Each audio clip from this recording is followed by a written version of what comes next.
Hi, this is the video from Daf Memchet, and I want to talk a little bit today about the water libation, which comes up in the Mishnah and has been the discussion of some sources up until now, and it's going to be a discussion of a lot of sources that come later.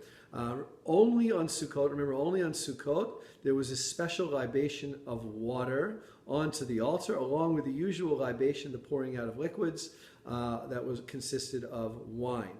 So what's unique about this water libation, and again, as I've done for the past couple of videos, most of the information here is taken from Moshe Benovich's wonderful critical commentary on Masechet Sukkah, the 4th and 5th chapters of Sukkah. The water libation is the only sacrifice that's put onto the altar, or substance put onto the altar, that's not specifically prescribed in the Torah. And you can imagine that Jews back then were very, very particular about what went on in the temple. The rules would have been a source of great arguments, and people wouldn't have taken very lightly the notion of doing something that does not accord or is not mentioned in the Torah. So this causes Benovich, and it caused Jews for many scholars for many generations to ask, well, where does this water libation come from? How did Jews come up with the idea? So Benovich believes that this particular ceremony, along with the Simchat Beit HaShoeva, the ceremony of the water drawing, and we'll explain that in the next chapter, were created by King Herod, who lived at the end of the 1st century BCE, the famous King Herod, who really rebuilt and redid the temple, and would have had contributed a lot to both the physical aspects of the temple, but also what went on in the temple.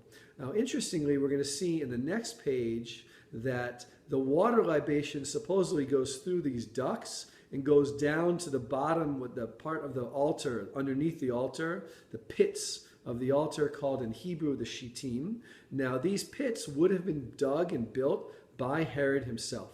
And so that according to Benovich, Herod, when he built the temple, specifically designed it so that the water libation could be poured out onto the altar and go down to these pits, which he perceived to be the center of the world. So interestingly enough, this joins together with other evidence from Greek and Roman literature, both that Greeks and Romans did occasionally pour out water onto altars. Usually it was wine, like in the Jewish tradition, that was poured onto the altar. But there is evidence in Greek and Roman literature, and we know that Herod was very involved in Greek and Roman life, spoke Greek and Roman, was heavily influenced, and wanted Jerusalem to be perceived like a Greek temple with all the glory and the structure and the architecture and the rituals that would have accompanied a Greek and Roman worship.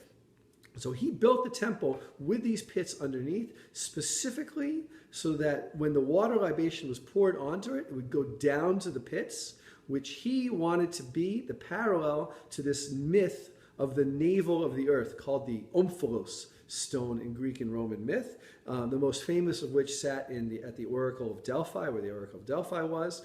But there were other local myths of this being the center of the world. Every culture or many cultures have their center, believe that they are the center of the earth. So this is like the Jewish version of that Greek and Roman myth. We pour out water to join with the waters that form the core, this mayim mitachat la'adama, this water underneath the earth that we believe, or that the Jews of the temple believed, was connected directly to the altar. In other words, the altar was the navel of the earth, where the sort of cap on these primordial mythic waters were kept. And I find it very interesting that this, despite this being an innovation by Herod, or maybe an innovation by Herod that was patterned after the Greeks and the Romans, somehow it got into Jewish acceptance and became a foundational feature of Mishnah Sukkah.